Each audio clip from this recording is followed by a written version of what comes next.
మనవాడు మన తెలుగు బిడ్డ కేఎల్ రావు గారి జయంతి సందర్భంగా మన ఆంధ్రప్రదేశ్ నీటిపారుదల శాఖ ద్వారా ఏర్పాటు చేసినటువంటి యొక్క కార్యక్రమానికి వేదికను అలంకరించినటువంటి రైతు నాయకులకు అధికారులకు వేదిక ముందున్నటువంటి సోదరీమణులకు పాత్రికేయ మిత్రులకు అందరికీ కూడా ముందుగా నా హృదయపూర్వకమైన నమస్కారాలు మీ అందరికీ కూడా ముందుగా తెలియజేసుకుంటూ ఉన్నా. ఈరోజు అటు నరేంద్ర మోడీ గారు కానీ ఇటు మన గౌరవ ముఖ్యమంత్రి నారా చంద్రబాబు నాయుడు గారు కానీ ఏదైతే నదుల అనుసంధానం అనేటువంటి కార్యక్రమానికి ఏదైతే శ్రీకారం చుడుతూ ఉన్నారో దీనికి ఆద్యులు కేఎల్ రావు గారు అనే విషయాన్ని ఈ సందర్భంగా గుర్తు చేసుకోవాలి. ఎందుకంటే ఒక నదీ పరివాహక ప్రాంతంలో అధిక వర్షాలుండి ఇంకొక నదీ పరివాహక ప్రాంతంలో వర్షాలు తక్కువగా ఉన్నటువంటి పరిస్థితుల్లో అక్కడి కరువు కాటకాలు దుర్భిక్ష పరిస్థితుల నుంచి ఆ ప్రాంతాన్ని కాపాడాలని అంటే నదుల అనుసంధానం ఒక్కటే మార్గం. అందులోనూ కూడా భారతదేశంలో వనరులకు ఎక్కడా కూడా లోటు లేదు. ఇటువంటి వనరులకు లోటు లేకపోయినప్పటికీ కూడా ఈ భారతదేశం ఇంకా అభివృద్ధి చెందాలి అని అంటే కరువు కాటకాల నుంచి దుర్భిక్షమైనటువంటి పరిస్థితుల నుండి ఈ యొక్క భారతదేశం అతీతంగా ఉండాలి అని అంటే నదుల అనుసంధానం ఒక్కటే మార్గం. ఏదైతే గంగా మరి అదేవిధంగా మహానది, గోదావరి, కృష్ణ, కావేరి ఇట్లా ఒక నదుల అనుసంధానం అంటే ఒక గార్లెండింగ్ ఆఫ్ రివర్స్ మాదిరిగా మనం ఈ అనుసంధానం చేసినట్లయితే మరి భవిష్యత్తులో భారతదేశం ఒక అభివృద్ధి చెందినటువంటి దేశంగా మారుతుందనేటువంటి కేఎల్ రావు గారు ఇచ్చినటువంటి ఏదైతే ఆ స్ఫూర్తిని ఈరోజు నరేంద్ర మోడీ గారు కానీ చంద్రబాబు నాయుడు గారు కానీ కొనసాగిస్తున్నటువంటి పరిస్థితి. ఏదైతే మన కేఎల్ రావు గారు మరి ఈవేళ మనం చూస్తూ ఉన్నాం ఎంతో క్లిష్టతరమైనటువంటి ప్రాజెక్టులు భారతదేశంలో రూపుదిద్దుకున్నాయనంటే అది కేఎల్ రావు గారి యొక్క పుణ్యం. ఎందుకంటే మనం చూస్తూ ఉన్నాం ఏదైతే మరి మన కృష్ణా నది మీద ఉన్నటువంటి మన నాగార్జున సాగర్ కానీ అదేవిధంగా శ్రీశైలం ప్రాజెక్టు కానీ అదేవిధంగా మహానది మీద హీరాకుడ్ ప్రాజెక్టు కానీ అదేవిధంగా గంగా నది మీద ఫరక్కా బ్యారేజీ కానీ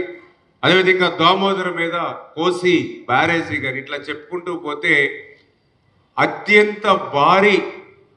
మరి ప్రాజెక్టులు బహుళార్థకమైనటువంటి ప్రాజెక్టులకి శ్రీకారం చుట్టింది కేఎల్ రావు గారు.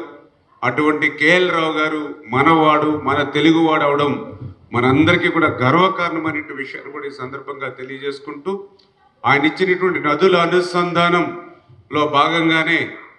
మరి ఆంధ్రప్రదేశ్ రాష్ట్రంలో పోలవరం ప్రాజెక్టుని పూర్తి చేయడం ద్వారా ఏదైతే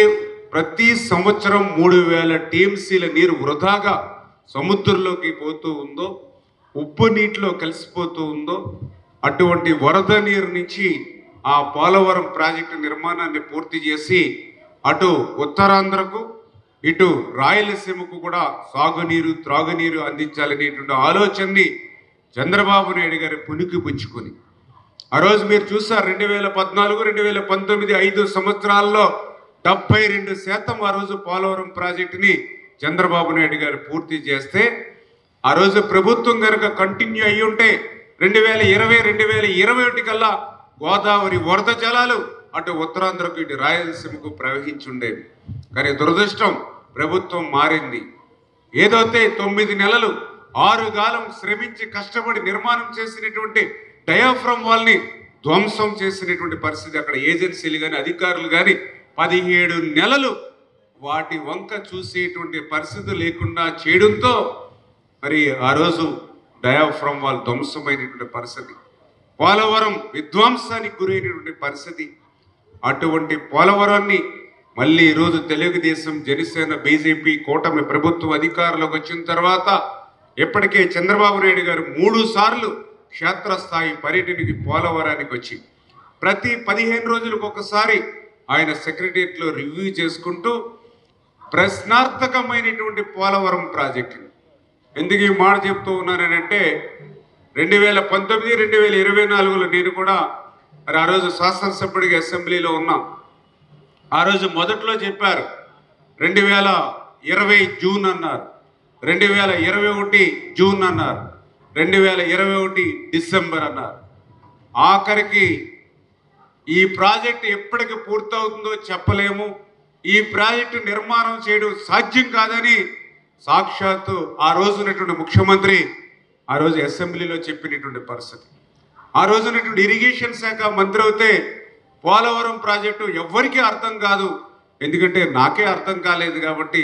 అంటే అని ఆ రకంగా ఆ రోజు ఇరిగేషన్ శాఖ మంత్రి చెప్పినటువంటి పరిస్థితి. అంటే ఈ రకంగా పోలవరం ప్రాజెక్టుని ప్రశ్నార్థకం చేసి పోలవరం ప్రాజెక్టుని ఇంకా భవిష్యత్తులో చూడలేమేమో, తెలుగు ప్రజలు పోలవరాన్ని మర్చిపోవడమేమో అనేటువంటి పరిస్థితికి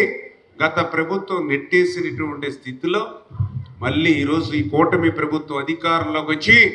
ఈ పోలవరం ప్రాజెక్టుని మళ్ళీ